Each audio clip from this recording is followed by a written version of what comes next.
Hello YouTube, my name is David and I wanted to make a quick video entitled "Oh Well."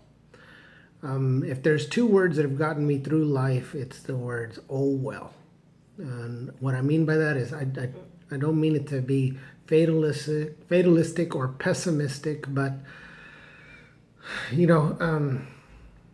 I used to, just a bit of background, I used to be a pastor of a small church, and I faced a lot of different challenges, and in fact, I remember having a conversation with a leader of the organization that I was with, and told him about the many different types of challenges and trials that I'd gone through as a pastor, as a father, as a husband, or whatever, the various hats that we wear. And I told him the things that I'd gone through and the various things, and he said, I don't think that 20% of the pastors of this organization have been through what you've been through. Very, very few people, even though they may be pastors and leaders of large organizations, they haven't faced the challenges that you have faced. And that really helped things to click in my mind, because it kind of helped me to understand, okay, well, no wonder I feel like I've gone through so much stuff. No wonder I feel so overwhelmed at times, and I feel so just taken back. I was in a very impoverished part of town, and just faced challenge after challenge after challenge, and we would do so many things for the people, and it was just unreal. The amount of stories that I have and the things that we went through was unreal. It was amazing, and things got even more difficult. I was married to somebody who had a medical condition, and this medical condition led to some very difficult days. And after years and years and years of trying to keep the marriage afloat and keep the ministry afloat and everything, eventually I left the ministry to try and help my marriage to stay together, and to no avail. The things got way too out of hand, and for the safety of our child, wound up eventually leading to a divorce after many different types of things, from going through different types of things to try and help things get better. And in the end, it just our marriage just dissolved, and it was very, very dark days, very hard days for me and my son and for my ex-wife. And that's just one little example of how the two words "oh well" have helped me get through so many things, so many disappointments, so many challenges. I mean, we tried so many different things to help matters get better, and everything would come with some glimmer of hope behind it.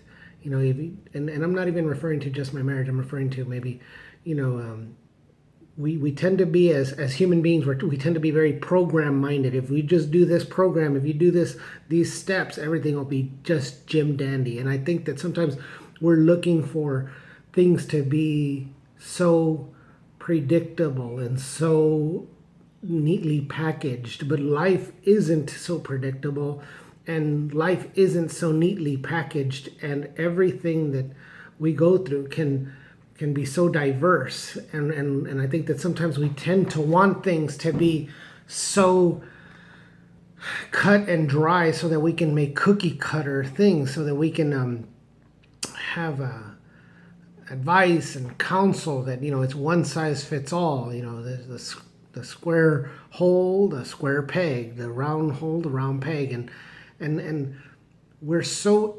individualistic. We've been created so individually, by God, and where our scenarios can really be different one from another. You could have two people facing the same problem, and the solution be totally different.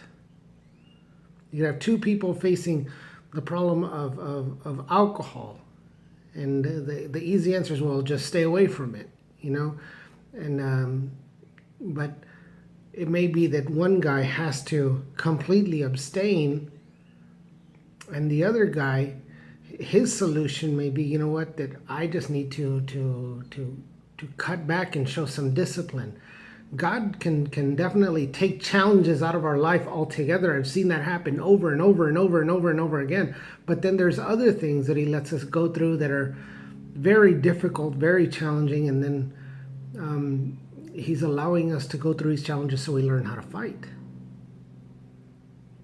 And here comes some well-meaning people that will tend to be really harsh, tend to be really critical, and well-intentioned, you know, and they want to, you know, maybe beat you up with condemnation, beat you up with their harsh counsel, and you know, instead of helping you, they're dejecting you, and they're discouraging you, not realizing that we're all fearfully and wonderfully made. We're all, you know, on our own pilgrimage going through things. And sometimes the right counsel is a kick in the behind. And sometimes the right counsel is an arm on the shoulder.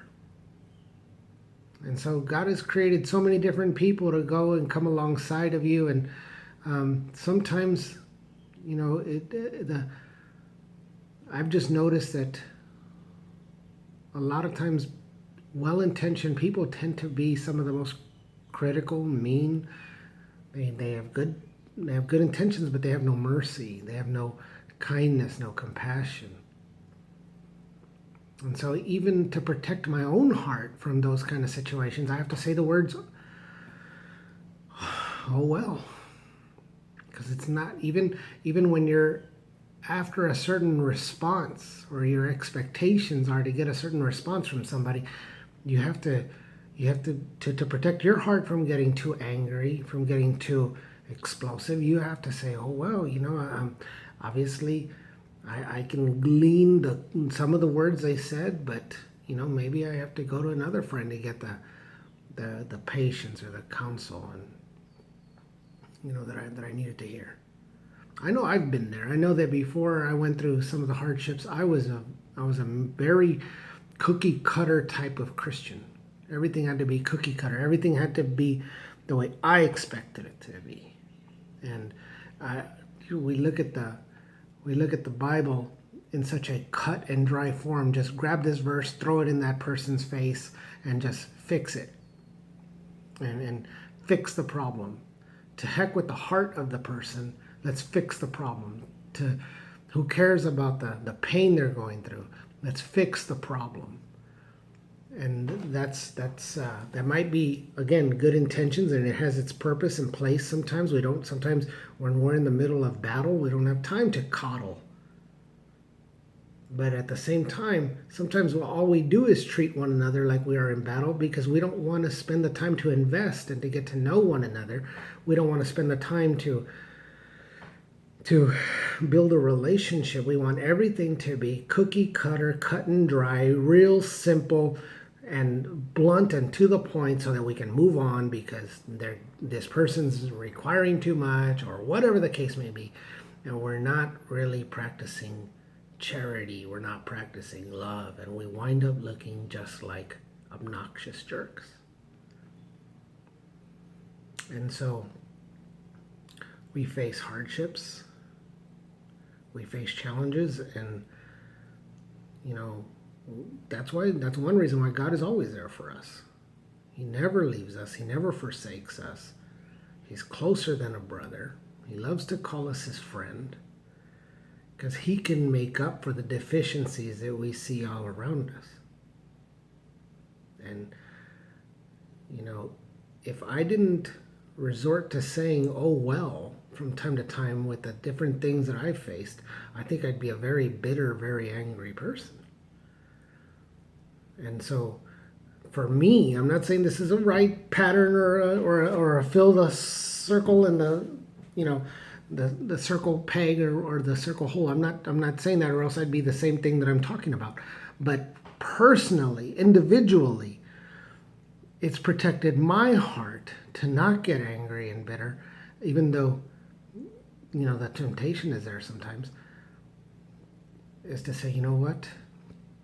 Obviously, that's why maybe God has provided some other friends or some other people, maybe some other family members that have come along and given what others haven't. And trying to be flexible with the expectations that we have. Because if we're rigid and we are demanding that life turn out the exact way that we have it planned out, and we're not going to give 1 inch, then we're going to set ourselves up for some really, really infuriating scenarios, because life isn't cookie cutter. Think of the last time you had a tire go out on you, or your battery died on your car, or one of your appliances decides to break. It wasn't on your schedule. Sometimes it happens at the most inopportune times. So be flexible. Have patience. Try to slow down.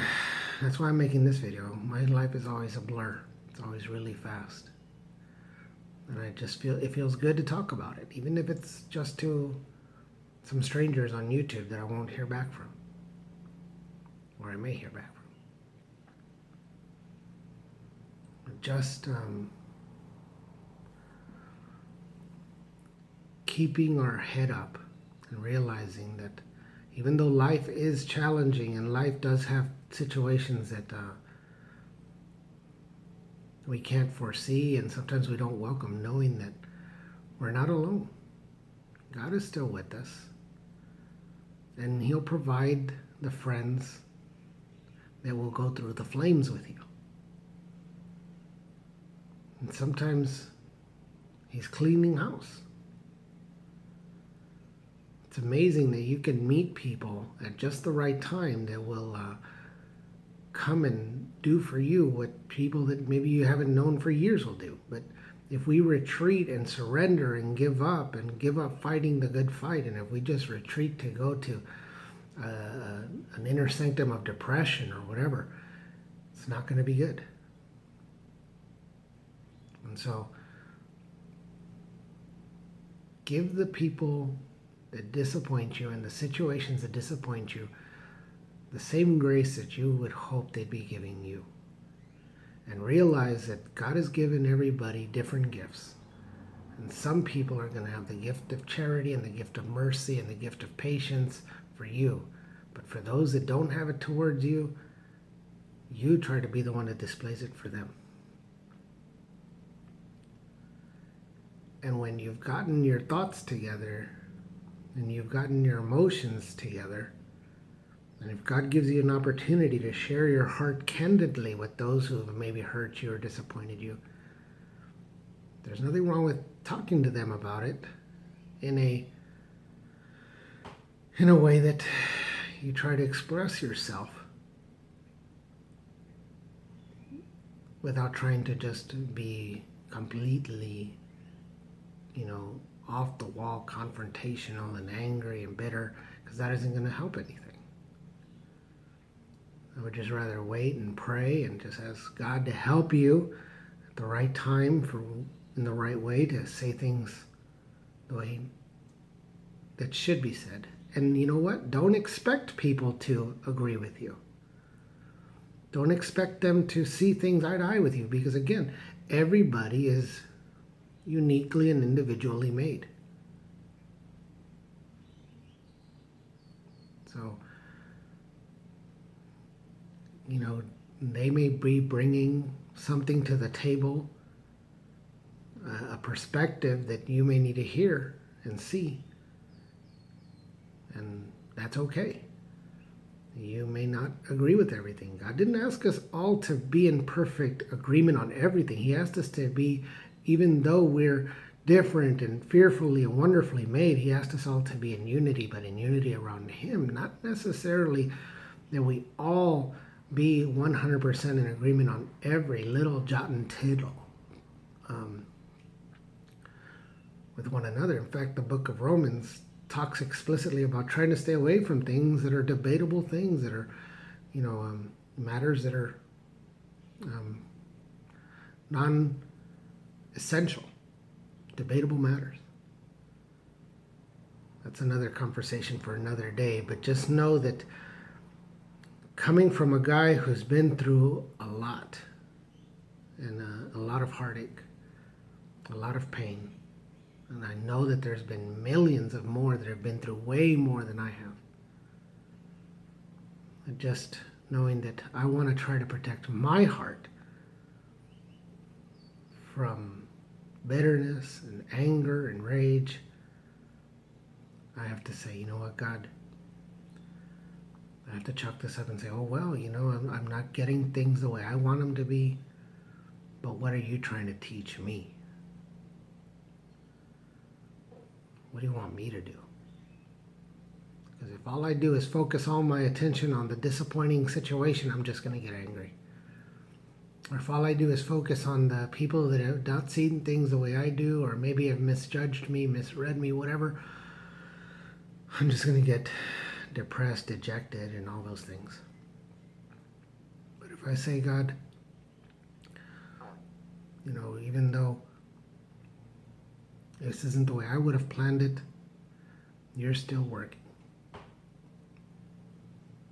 And he's not going to be mad at you and say, oh, you idiot, you didn't see it, and oh, you're so down, oh, you're so this. Remember, the second most talked about person in the Bible after Jesus is King David.